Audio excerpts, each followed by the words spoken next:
WHO standards ప్రకారం ఏ మనిషి అన్నా సరే, లేడీస్ అయినా జెంట్స్ అయినా రోజుకి 1200 మిల్లీగ్రామ్స్ ఆఫ్ కాల్షియం అనేది కంపల్సరీగా వాళ్ళకు ఉండాలి. సో అది dietary requirement, daily dietary requirement. అది ఫుడ్ ద్వారా వెళ్తేనే సేఫ్. ఇందులో అసలు ఎటువంటి సంకోచం లేదు.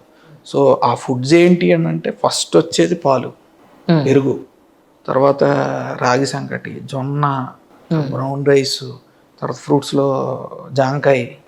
అసలు ఫుల్ రోజు జామకాయ ఈసెట్ మన వాళ్ళు ఎక్కడెక్కడి నుంచో తెప్పించుకున్న ఫ్రూట్స్ తింటారు కదా సార్, మీరు జామకాయ చెప్పారు చాలా సింపుల్ గా.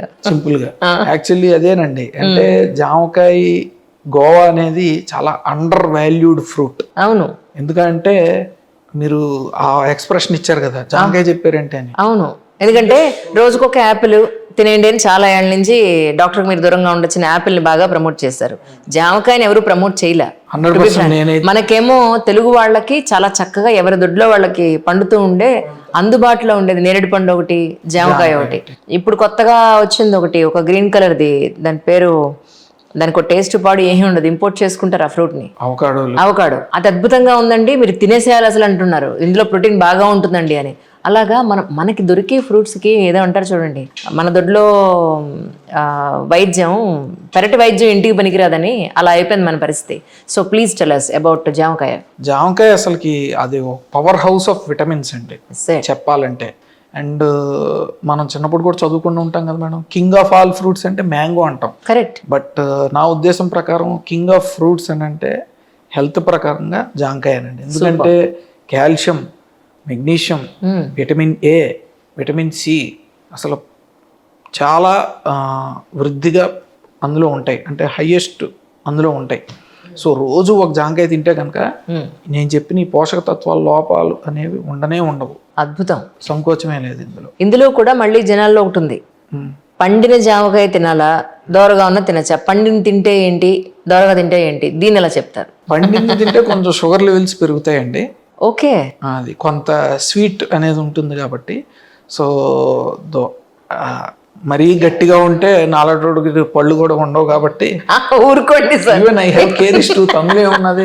మా వైఫ్ ఇప్పటికీ చెప్తుంది నాకు, నువ్వు జాంకాయ, మా ఆవిడ బయటికి వెళ్ళి కొనటానికి వెళ్తే కొంచెం పండిన జాంకాయలు తీసుకొస్తుంది, ఎందుకంటే నేను తినలేనని చెప్పి. ఐ హ్యావ్ కేరీస్ టు, పళ్ళు వీక్ గా ఉంటాయని. రైట్. సో ఏదో ఒక రూపంలో ఫ్రూట్స్ వెళ్తే చాలండి. కరెక్ట్.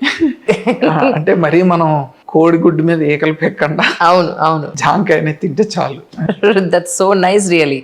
మీరు ఇందాక వచ్చాడు కదా బుక్ చదువుతున్నారు, ఇన్నాళ్ళ ప్రాక్టీస్ కదా, ఇంకా చదువుతున్నారా? ఇంకా చదవాల్సిన అవసరం ఉందా? ఏం చదువుతుంటారు మీరు యాక్చువల్లీ? లెర్నింగ్ అనేది ఎక్కడ ఆగిపోకూడదు. It's a continuous process. It's a continuous process and it makes a man fulfilled అని నా కాన్సెప్ట్. ఇవాళ ఇక్కడికి వచ్చాము, మీరు పిలిచారు, దీంతో పాటు ఒక షోల్డర్ కాన్ఫరెన్స్ ఏదో హైదరాబాద్ లో ఉందంటే వచ్చాము. నా షోల్డర్ గురించి కూడా కనుక్కుంటాను. రైట్. సో అలాగే మాకేంటంటే doctors continuous medical education programmes ఉంటాయి. కరెక్ట్. సో అవి చదవాలి, అవి ఎలాగా చేస్తాం మేము. దీంతో పాటు ఏంటంటే నాకు ఇష్టమైన genre of books self help, అంటే మన పర్సనాలిటీ డెవలప్మెంట్, యాటిట్యూడ్ చేంజ్, అదేను. తర్వాత కొంతమంది బయోగ్రఫీస్ చదువుతాను, హిస్టరీస్ చదువుతాను, అండ్ ఎంటర్ప్రెన్యూర్షిప్, అంటే ఇప్పుడు మరి మనం ఒక సంస్థ నడుపుతున్నాం కాబట్టి వాటి గురించి చదువుతాను. సో మీ రూమ్లోనే ఆల్మోస్ట్ అన్ని బుక్స్ కూడా అవి పెట్టున్నారు. మా చైర్మన్ చాలా బాగా చదువుతారండి. పుస్తక పురుగు పట్టుకున్నారంటే కంప్లీట్ అయిపోవాల్సిందే పుస్తకం. అలా బట్టి ఇక ఫోన్ లిఫ్ట్ చేయడైనా, ఇక్కడ ఏ ఎమర్జెన్సీ ఉన్నా ఇక ఖాళీ బూడిదైపోవాల్సింది. ఆగమండి. కరెక్ట్, ఆ టైప్ ఆయన. సో ఒకసారి ముట్టుకున్నారంటే ఇక పుస్తకం కంప్లీట్ అయ్యేందుకు ఆగడాయన మహానుభావుడు. సో చాలా ఓపిక. నేనేమో చాలా స్లో చదువుతాను. ఒక బుక్ కంప్లీట్ అవ్వాలంటే నాకు ఎన్ని నెలలు పడుతుందో కూడా తెలియదు. ఈ మధ్యలో 100 పనులు వస్తాయి నాకు. అవసరం లేదు మేడం. ఈవెన్ నేను కూడా రోజు ఒక 20 minutes to 30 minutes మాత్రమే చదువుతాను, అది చాలు. కానీ రోజు కొంచెం చదివితే మనకు సంవత్సరానికి కొన్ని టెన్స్ ఆఫ్ బుక్స్ అయిపోతాయి ఉంటాయి. అవునండి, అవును. And we gain a lot of knowledge and మన సెల్ఫ్ పర్స్పెక్టివ్ చాలా మారుతుందండి. True. And we see world, అంటే ప్రపంచాన్ని చూసే విధానం చాలా మారితే మనలో ఉన్న అసలు పర్సన్ బయటకు వస్తాడు. కరెక్ట్. ఇది నా ఫిలాసఫీ అండి. యాక్చువల్లీ ఇప్పుడు సర్జన్స్ అందరూ కూడా సెగ్రిగేట్ అయిపోయారు. షోల్డర్ చూసేవాళ్ళు ఒకళ్ళు, స్పైన్ చూసేవాళ్ళు ఒకళ్ళు, మోకాళ్ళు చూసేవాళ్ళు ఒకళ్ళు, నెక్ స్పెషలిస్ట్ ఒకళ్ళు ఇలా సెగ్రిగేట్ అయ్యారు. అవును. దీనివల్ల అంటే ఇప్పుడు మీరున్నారు, మీ స్పెషలైజేషన్ ఏంటి, లేదా మీరు అన్ని చూస్తారా? ఏం జరుగుతుంది యాక్చువల్లీ అంటే? అంటే జనరల్ ఓపీలో అయితే జనరల్ కంప్లైంట్స్ అన్నీ చూస్తానండి. రైట్. కాకపోతే నేను ఏదైనా మేజర్ వచ్చినప్పుడు హిప్ సర్జరీస్, నీ సర్జరీస్ అండ్ రోబోటిక్ నీ రీప్లేస్మెంట్స్ ఇవి ఎక్కువ చేయటం అనేది జరుగుతుంది. ఇలాగ మీరు అన్నట్టు స్పెషలైజేషన్ అనేది పెరిగిపోయిందండి కదా. అండ్ దానివల్ల చాలా కొన్ని డిసడ్వాంటేజెస్ ఉన్న పేషెంట్స్కి ట్రీట్మెంట్ పరంగా మనం ఇంకా మెరుగైన విధంలో ఇవ్వడానికి చాలా ఉపయోగపడుతున్నదండి ఈ స్పెషలైజేషన్స్ అనేవి. యాజ్ ఎ పర్సన్ లేదా ఒక నాలెడ్జ్ పెంచుకోవాలనే పాయింట్ ఆఫ్ వ్యూలో అడుగుతున్నాను నేను. నరం అనేది మన తల లాస్ట్ స్కాల్ దగ్గర నుంచి కింద బొట్టన వేలు వరకు నరం అనేది ప్రతి పార్ట్కి కనెక్ట్ అయి ఉంటుంది. ఇప్పుడు బోన్లో ఒక ఇష్యూ ఏదైనా వచ్చినప్పుడు న్యూరో కూడా లింకప్ అయి ఉంటుంది కదా, అది ఏమన్నా మిస్ అవుతూ ఉంటారా ఆర్థోపెడిక్స్ వాళ్ళు? అంటే మాకు నేర్పించేటప్పుడు న్యూరలాజికల్ ఎగ్జామినేషన్ అనేది ఇంక్లూడెడ్ అండి. ఓకే. సో మనం ఏ అవయవాన్ని మనం పరిశీలించినా, వాళ్ళ మోకాలు నొప్పితో వచ్చినా, తొంటి నొప్పితో వచ్చినా, మడవ నొప్పితో వచ్చినా న్యూరలాజికల్ ఎగ్జామినేషన్ ఇంక్లూడెడే. ఓకే. నరాలు చుట్టుపక్కల ఎలా పనిచేస్తున్నాయి, దీంతో పాటు రక్త ప్రసారం, వాస్కులర్ థింగ్ అనేది చూడాలి. సో ఆల్మోస్ట్ 90% ఏ ప్రాబ్లము మిస్ అవ్వకుండానే ఆ న్యూరలాజికల్ ఎగ్జామినేషన్లో మేము పట్టుకోగలం అండి. ఓకే. ఒకవేళ ఎవరన్నా అది నిజంగానే న్యూరలాజికల్ ప్రాబ్లమ్ సివియర్ అయితే కనుక డెఫినెట్లీ ఒక న్యూరాలజిస్ట్ ఒపీనియన్ తీసుకుని వాళ్ళతో సంప్రదించే మనం ట్రీట్మెంట్ అనేది చేయడం జరుగుతుంది. Actually when I was a national athlete 4th class నుంచి డిగ్రీ పీజీ వరకు కూడా కంటిన్యూస్గా స్పైక్స్ వేసుకుని రన్ చేయడం, బేర్ ఫుట్ మీద రన్ చేయడం వల్ల ఫుట్లో దీనికి ఒక 3 టైప్ ఆఫ్ క్యాల్కులస్ అంటారా మీరు దాన్ని? Is it right? క్యాల్కులేషన్ అనమాట. దానికి పర్టికులర్ వర్డ్ ఉంది, నాకు ఎగ్జాక్ట్ మీ మెడికల్ టెర్మినాలజీలో దాని వర్డ్ ఉంటుంది. నీడిల్ లాగా వచ్చేసి ఉంటాయి పాదాల్లో, ఈ హీల్లో స్పర్. ఎగ్జాక్ట్లీ. సో ఆ స్పర్ వచ్చినప్పుడు ఏమవుతుందంటే మామూలుగా నేల మీద డైరెక్ట్గా నడవలేము, మడవ నొప్పి చాలా ఉంటుంది. And more over which is connected to neck. Really అక్కడ పెయిన్ ఉందంటే నెక్ కూడా అది బ్రెయిన్ ఫీల్ అవుతూ ఉంటుంది, అంటే ఇది చాలా భారంగా ఉందంటే ఫీల్ అవుతూ ఉంటుంది. సో స్పర్ ఉన్న వాళ్ళకి మెత్తటి చెప్పులు అని అందరూ చెప్తారు, ఇట్స్ అ క్వైట్ కామన్. ఇది కాకుండా మన స్పర్ని మనం తొలగించే అవకాశమే లేదా సార్? అసలు ఫస్ట్ మనం ఈ హీల్ స్పర్స్ గురించి డిస్కస్ చేస్తే మేడం, ఎప్పుడన్నా మనం ఓవర్ స్ట్రెయిన్ అవుతున్నాము ఏదన్నా అని అంటే అక్కడ లెగమెంట్స్ అనేవి ఎక్కువ పనిచేస్తాయి. సో ఆ లెగమెంట్స్ కానీ టెండన్స్ కానీ ఆ ఎముకలు దగ్గర అతుక్కుంటాయి. సో ఆ లెగమెంట్స్ ఎక్కువ లాగుతూ ఉన్నాం అనుకోండి, సో బోన్ మీద అట్రాక్షన్ ప్రెషర్ ఎక్కువయ్యి అక్కడ బోన్ సూదిగా అయిపోవటం, అంటే ఒక గద్ద ముక్కలాగా ఇలా తయారవుతుంది. అవును. అది వచ్చి మనకి అక్కడ లెగమెంట్ కానీ టెండన్ మీద కానీ ఫేషియా మీద కానీ ఆ మృదు కణజాలం మీద ఒత్తిడి కాజ్ చేస్తుంది. ప్లాంటార్ ఫేషియాటిస్ మీరు చెప్పింది. ఇందులో 3 ఉన్నాయి సార్. ఉంటాయండి, తప్పదు. మరి మీరు నేషనల్ అథ్లీట్ ఇన్ని సంవత్సరాలు పనిచేశారంటే మీరు కూడా హ్యూమన్ బీయింగే కదా, మీరేం రోబోట్ కాదు కదా. అదే కదా, నిజం. మనిషి కాదు కదా, మనిషే. ట్రూ. నాకు డాక్టర్ గారు ఓ మాట అన్నారు, ఒక మనిషి నిజ జీవిత కాలంలో ఎంత నడుస్తారో నువ్వు దానికి 3 రెట్లు పరిగెట్టావు. ఆల్రెడీ పరిగెట్టేశారు. సో ఇప్పుడు జాగ్రత్తగా ఉండాల్సిన అవసరం ఉన్నది.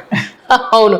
అంటే కమింగ్ ఫ్యూచర్ లో స్పర్శ అనేవి మన స్కిన్ దాటి బయటకు వచ్చే అవకాశం ఉంటుంది, దాన్ని కంట్రోల్ చేయగలుగుతామా? అలా ఏంటంటే మనం జనరల్లీ యాక్టివిటీ రెస్ట్రిక్షన్ అనేది చేసుకుంటా ఉంటే ఆ స్పర్ ఉన్నా సరే అక్కడ ఆ స్పర్ వల్ల వచ్చిన సెకండరీగా ఇన్ఫ్లమేషన్ అనేది ఉంటుందండి, వాప్ అనేది. అది తగ్గితే కనుక పెయిన్ అనేది తగ్గిపోతుంది. ఆ ప్రోగ్రెషన్ అనేది తగ్గిపోతే కనుక స్పర్ ఉన్నా సరే ఏమీ పెద్ద మనం దాని గురించి భయపడాల్సిన అవసరం ఉండదండి. అంటే ఇప్పుడు మీ హాస్పిటల్లో ఇప్పుడు మీ స్పెషలైజేషన్ చెప్పారు, మోకాళ్ళు కానీ షోల్డర్ కానీ చెప్పారు, హిప్ జాయింట్స్ కానీ చెప్పారు. అంటే స్పైన్కి సంబంధించి కూడా సర్జరీస్ మీ దాంట్లో స్పెషలైజేషన్ చేసిన వాళ్ళు ఉన్నారండి? ఉన్నారండి. అంటే మాది యాజ్ సచ్ ఏంటంటే ఒక సింగిల్ స్పెషాలిటీ ఆర్థోపెడిక్ హాస్పిటల్. మేము గ్రూప్ ప్రాక్టీస్ ఒక 4-5 సర్జన్స్ ఉంటాం మేడం. సో నేను హిప్ జాయింట్ నీ జాయింట్ చూసుకుంటాను. సో అలాగే స్పైన్ మా ఫ్రెండ్ శ్రీనివాస్ రెడ్డి గారు ఉన్నారు, తను స్పైన్ చూసుకుంటాడు. ఒక senior orthopaedic surgeon doctor Amarnath గారు ఉంటారు.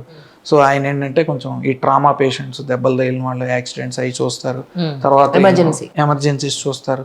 తర్వాత ఇంకొక డాక్టర్ గారు ఉన్నారు డిఫార్మిటీ కరెక్షన్, అంటే ఈ బాగా కాంప్లికేట్ అయిపోయి కేసులు, అసలు ఎక్కడ దానికి పరిష్కారం దొరకట్లేదు, కాళ్ళు వంకర వచ్చేసాయి, చేతులు వంకర వచ్చేసాయి అని అంటే ఆ ఇలిజరో మెషిన్లు వేసి బిగిస్తారు. సో ఇలాగే స్పెషలిస్టులు ద్వారా ఏంటంటే మనం ఇంకా పేషెంట్స్కి ఆర్థోపెడిక్స్లో మెరుగైన వైద్యం ఇచ్చేందుకు ఉపయోగపడుతుందండి ఈ group practice. And this is actually growing in all parts of the country. కానీ యాజ్ అ డాక్టర్ సొసైటీలో ప్రస్తుతం జీవన విధానం కానీ ఫుడ్ పాయింట్ ఆఫ్ వ్యూలో కానీ అలవాట్ల విషయంలో కానీ ఇవన్నీ చూసినప్పుడు డీజనరేషన్ ఆటోమేటిక్గానే నెక్స్ట్ జనరేషన్స్లో ఎంటర్ అయిపోతుంది ఎర్లీ స్టేజ్లోనే అని భయపడిన సందర్భం ఉందా సార్ ఇప్పటివరకు ఏదైనా కేసు చూసినప్పుడు? ఉంటుందండి. అంటే ఇప్పుడు ఇది న్యాచురల్ ఫినామినన్ మేడం. ఇప్పుడు జీన్స్, ఇప్పుడు మనం ఒక నేలని ఒకసారి దున్నితే ఎలా ఉంటుంది, రెండోసారి దున్నితే ఎలా ఉంటుంది, మూడోసారి దున్నితే ఎలా ఉంటుంది, దానిలో సారం తగ్గిపోవట్లే. అలాగే మన జీన్స్ జన్యువులు అనేవి కూడా ఈ జనరేషన్స్ పాస్ అయ్యే కొద్దీ ఆ జీన్స్లో క్షీణత అనేది ఉంటుందండి. అంటే ఇదివరకు రోజుల్లో ఉన్నంత పవర్ ఆ జీన్స్లో ఇప్పుడు మా జనరేషన్లో ఉండదు, మా జనరేషన్ తర్వాత మా నెక్స్ట్ జనరేషన్లో ఉండదు, ఇంతే తగ్గుతుంది. But that is definitely evident. And ఈ జెనెటిక్ ఫ్యాక్టర్స్తో పాటు మనకి బయట ఎన్విరాన్మెంటల్ ఫ్యాక్టర్స్ ఎక్స్టర్నల్గా పొల్యూషన్ అవనివ్వండి, ఫుడ్లో మార్పులు అవనివ్వండి, అండ్ మన లైఫ్ స్టైల్ జీవనశైలి విధానం అవనివ్వండి, ఇవన్నీ కూడా ఏంటంటే మన శరీరంలో క్షీణత అనేది త్వరగా వచ్చే అవకాశాన్ని పెంచుతుంది. డీజనరేషన్ అనేది డెఫినెట్లీ వస్తుంది. అండ్ దానికి ఒక ఉదాహరణే మోకాళ్ళ నొప్పులు చిన్న వయసు నుంచే స్టార్ట్ అవుతున్నాయి అని సింపుల్గా చెప్పడానికి అదే రీజన్ మేడం. కానీ మీ దగ్గరికి వచ్చే పేషెంట్స్కి ట్రీట్మెంట్తో పాటు మీరు ఇచ్చే అడ్వైజ్ ఏమిటి? ఇచ్చే అడ్వైజ్ అంటే అసలు 100% ఫస్ట్ వెయిట్ లాస్కి నేను ఎక్కువ ఫోకస్ చేయమని చెప్తానండి. రైట్. మోకాలు నొప్పి అంటే వాళ్ళు సగం మంది పైగా ఓవర్ వెయిట్ ఉంటారండి. సో వాళ్ళకి ఇచ్చే సింపుల్ అడ్వైజ్, అమ్మ మీరు ఒక 5 కిలోలు తగ్గితే కనుక మోకాళ్ళ మీద 25 కిలోస్ వరకు స్ట్రెస్ తగ్గుతుంది, 50% పెయిన్స్ తగ్గిపోతాయి. అది డిఫికల్టీ అవ్వచ్చు, కాకపోతే అదే మీకు పర్మనెంట్ సొల్యూషన్. కొంచెం డైట్ చెప్తాను, ఎక్సర్సైజులు చేసుకోండి, లైఫ్ స్టైల్ మాడిఫికేషన్ అంటే కింద కూర్చోవద్దు, ఇండియన్ టాయిలెట్ వాడద్దు, స్టెప్స్ మ్యాక్సిమం అవాయిడ్ చేసేయండి అని చెప్పడం జరుగుతుంది. సింపుల్ అడ్వైజ్ అయితే డైట్, ఎక్సర్సైజు, లైఫ్ స్టైల్, అంతే. ఇది చెప్తాను. దీంతోపాటు మెడికల్ ట్రీట్మెంట్ అనేది మనం ఎంతసేపు చేస్తామండి, 2 వీక్స్కి ఇస్తాం మందులు, లేకపోతే 4 వారాలకి ఇస్తాం. ఆ తర్వాత ఇవన్నీ కూడా వాళ్ళకి పర్మనెంట్ సొల్యూషన్ రావాలి అని అంటే ఈ ఫాలో అవ్వకపోతే మళ్ళీ వాళ్ళకి జబ్బు తిరగొట్టేస్తుంది అదనమాట. ఎక్సర్సైజ్లో జిమ్లోనే మెట్లెక్కే టైప్ ఒక ఎక్విప్మెంట్ ఉంటుంది, స్టెప్పర్ ఒకటి ఉంటుంది. కానీ విడిగా ఏమో మెట్లెక్కద్దంటారు డాక్టర్లు ఒక ఏజ్ తర్వాత. జిమ్లోనేమో శుభ్రంగా ఎక్సర్సైజ్ చేయించేస్తారు. అసలు మెట్లు ఏ స్టేజ్లో ఎక్కకూడదు? మెట్లు అంటే ఇప్పుడు దీనికి ఏంటంటే సింపుల్ లాజిక్, మనకి మోకాళ్ళ నొప్పులు అనేవి స్టార్ట్ అవ్వనంత వరకు మెట్లు ఎక్కచ్చనే అడ్వైస్ చేస్తామండి. రైట్. ఇండియన్ టాయిలెట్ కూడా వాడచ్చనే చెప్తాం. బట్ వన్స్ మీకు నీ పెయిన్స్ స్టార్ట్ అయినా, నీ ఆర్థరైటిస్ అని డయాగ్నోజ్ అయినా స్టెప్స్ అనేవి కంప్లీట్గా అవాయిడ్ చేయాలి. అండ్ జిమ్లో కూడా ఈ మీరు చెప్పేది ఏంటంటే 2-3 ఉంటాయండి. స్టెప్పర్ అనేది అవాయిడ్ చేయాలి, క్రాస్ ట్రైనర్ అని ఉంటుంది, అది కూడా స్టెప్స్ ఎక్కినట్టు ఉంటుంది కానీ క్రాస్ ట్రైనింగ్ అది చేసుకోవచ్చు. స్టెప్పర్ మాత్రం అది స్ట్రెస్ఫుల్గా ఉంటుంది యాక్టివిటీ. అండ్ ఈ ట్రెడ్మిల్స్ మీద కూడా ఇంక్లైన్ అంటే బాగా పైకి పెట్టుకుంటే మన క్యాలరీస్ ఎక్కువ ఖర్చు అవుతాయని చెప్పి వంకరగా పెట్టి పైకి అప్ హిల్ ఎక్కువ చేస్తూ ఉంటారు. అది కూడా అంత అడ్వైజబుల్ కాదు మేడం. ఫ్లాట్గా అయినా ఉండాలి, లేకపోతే కిందకైనా మనకి ఉండాలి. మీకు ఒక క్యాలరీస్ ఖర్చు అవ్వట్లేదు అని అంటే మేబీ మనం స్పీడ్ పెంచుకోవటమో లేదంటే ఎక్కువ సేపు చేయడమో చెయ్యాలి.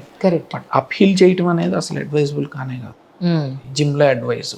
బోన్ డీజనరేషన్ అనేది నేను ఎక్కువ ఈ మధ్య వింటుంది ఏంటంటే 30 ఏళ్ల నుంచే స్టార్ట్ అయిపోతుంది. సో డీజనరేషన్ని మనం ఫుడ్ ద్వారా కానీ ఎక్సర్సైజ్ ద్వారా కానీ మనం కొంతైనా కంట్రోల్ చేయగలుగుతామా? ఈ బోన్ డీజనరేషన్ ఇందాక అనుకున్నట్టు మనమే ఈ లేడీస్లో ఏంటంటే కొంత ఈ హార్మోనల్ ప్రాబ్లమ్స్ వల్ల పాలిసిస్టిక్ ఓవేరియన్ డిసీజ్, పీసీఓడీలని, లేదంటే ఎర్లీ మెనోపాజ్ సిమ్టమ్స్ అని, మెనోపాజ్ అనేది త్వరగా వచ్చేస్తుంది కొంతమందికి. సో అలాంటి వాళ్ళలో ఎక్కువ ఎర్లీగా చూస్తున్నాం మేడం. మేబీ మీరు చెప్పినట్టు ఏంటంటే డైట్లో 1200 milligrams ఆఫ్ కాల్షియం మెయింటైన్ చేసుకుని మనం లైఫ్ స్టైల్ జీవనశైలి విధానాన్ని మార్చుకుంటే మనం చాలా వరకు కంట్రోల్ చేసే అవకాశం అనేది ఉంటుంది. డైట్లో మనం ఇందాక అనుకున్నట్టు రాగి సంకటి, జొన్న, తర్వాత ఫ్రూట్స్లో మనం జాంకాయ, ఉసిరికాయ అట్లాంటివి తీసుకుంటూ ఉంటే, అండ్ రోజు కూడా క్రమం తప్పకుండా కనీసం ఒక గ్లాస్ పాలు, లేడీస్ అయితే కంపల్సరీగా పాలు తాగాలి, పెరుగు అట్లాంటివి మిస్ కాకుండా డైట్లో 1200 milligrams తీసుకుని విటమిన్ డి మీరు ఇందాక అన్నారు విటమిన్ డితో ఉండాలి అని చెప్పి. సో మార్నింగ్ 30 minutes 30 నిమిషాలు మనకి సూర్యరశ్మి తగిలేలాగా మన లైఫ్ స్టైల్ని కనుక మనం అరేంజ్ చేసుకుంటే, అడ్జస్ట్ చేసుకుంటే చాలా వరకు బోన్ డీజనరేషన్ మనం దూరంగా ఉండొచ్చండి. ఒక నీ రీప్లేస్మెంట్ సర్జరీకి కానీ, హిప్ జాయింట్ రీప్లేస్మెంట్ సర్జరీకి కానీ, సర్జరీ టైంలో మీకు ఎంతమంది టీం అవసరం పడతారు యాక్చువల్గా? ఇప్పుడు రోబోటిక్ సర్జరీ అని కొత్త వచ్చింది అన్నారు. రోబోటిక్ నిజంగా ఎంతవరకు చేస్తుంది? అంటే రోబోటిక్ మొత్తం చేసేస్తుందా, లేకపోతే అక్కడ డాక్టర్స్ ఎవరు అవసరం ఉండదా అనే డౌట్ కూడా చాలా మందికి ఉంది. రోబో చేసేది ఎంతవరకు, డాక్టర్స్ చేసేది ఎంతవరకు? అంటే ఈ రోబోటిక్ టెక్నాలజీ అనేది డాక్టర్ యొక్క ప్రెసిషన్ని, యాక్యురసీని, అంటే ఖచ్చితత్వాన్ని పెంచడానికి చాలా వరకు ఉపయోగపడుతుందండి. డాక్టర్ని రీప్లేస్ చేసేందుకు కాదు, రైట్, సర్జన్ని రీప్లేస్ చేసేందుకు కాదు. రైట్. అండ్ ఇప్పటికీ కూడా patients need human touch. Doctor council చేస్తేనే, నేను నా పేషెంట్ని కౌన్సిల్ చేసి వాళ్ళకి ధైర్యం చెప్తేనే వాళ్ళు ఆపరేషన్ థియేటర్లోకి వెళ్తారు. రైట్. పుట్ట రోబో చేసేస్తుంది నేను ఉండను అని అంటే 90% ఆఫ్ పేషెంట్స్ ఒప్పుకోరండి. They need that human touch. So robo అనేది మన యొక్క ప్రెసిషన్ని, యాక్యురసీని, ఖచ్చితత్వాన్ని పెంచడానికి ఉపయోగపడుతుంది. మీరు అడిగినట్టు జనరల్గా ఒక సర్జరీలో ఏంటంటే ఒక సర్జను, ఒక అసిస్టెంట్ సర్జను, ఒక టెక్నీషియన్, ముగ్గురు అనేది ఉంటారు. ఇంకెవరన్నా అవసరమైతే ఒకళ్ళిద్దరు వాష్ అవుతూ ఉంటారు. జనరల్లీ టీంలో ఏంటంటే సర్జికల్ టీంలో ముగ్గురు అనేది మినిమమ్ మెయింటైన్ చేస్తూ ఉంటాము. అండ్ రోబోటిక్ టెక్నాలజీ వల్ల మనం ఈ ప్రెసిషన్, యాక్యురసీ పెంచడం ద్వారా పేషెంట్స్ ఇంకా మనం మెరుగైన రిజల్ట్స్ ఇచ్చేందుకు అవకాశం ఉంటుంది అన్నమాట. నేను కొంతమందిలో చూసాను ఏంటంటే, ఎప్పుడైనా అకేషన్స్కి వెళ్ళినప్పుడు వాళ్ళు కుర్చీలో కూర్చుని లేచేటప్పుడు మోకాళ్ళలో టిక్ టిక్ టిక్ టిక్ అని సౌండ్లు వస్తూ ఉంటాయి. వాళ్ళు కింద కూర్చుని భోజనం చేసినప్పుడు, లేచేటప్పుడు. కానీ మా ఫ్రెండ్ వాళ్ళ మదర్ కూడా అడిగితే ఏమోను ఇలాగే సౌండ్ వస్తుంది అని అనేవాళ్ళు. నిజానికి ఆవిడ అంటుందంటే బోన్ మొత్తం గొల్లైపోయిందేమో అందుకే సౌండ్ వస్తుందని అంటారు ఆవిడ. డాక్టర్ చూపించుకుంటే ఏం ప్రాబ్లం లేదని అంటారంటే, మరి ఎందుకు వస్తుంది సౌండ్, ఊరికి ఎందుకు వస్తుంది అనేది నా డౌట్. ఎందుకు వస్తుంది యాక్చువల్లీ, ప్రాబ్లం ఏమై ఉంటుంది సార్? ఈ మోకాళ్ళలో సౌండ్స్ రావడానికి, ఏదన్నా అసలు జాయింట్స్లో సౌండ్స్ రావడానికి ఒకటే పొజిషన్లో మనం ఎప్పుడైనా కూర్చుని పోయాం అనుకోండి, మన జాయింట్లో ఉన్న ఫ్లూయిడ్లో కొన్ని గ్యాసెస్ ఫామ్ అవుతాయి, ఒకటే పొజిషన్లో ఉంటాయి. ఆ వాల్యూమ్ అలాగే స్టక్ అయిపోయి సడన్గా మనం పొజిషన్ చేంజ్ చేసినప్పుడు ఏమవుతుందంటే ఆ గ్యాసెస్ అనేవి బబుల్స్లా ఫామ్ అయ్యి టక్మని బ్రేక్ అవుతాయి. సో చాలా మందిలో అది రీజను. అది కాకుండా ఉంటే కనుక నొప్పి లేదు, ఏమీ లేదు అని అంటే అది మెయిన్ రీజను. నొప్పితో వస్తుంది అని అంటే డెఫినెట్లీ జాయింట్లో ఆర్థరైటిస్, అంటే అరుగుదల అనేది స్టార్ట్ అయిందని మనం అనుకోవాలి.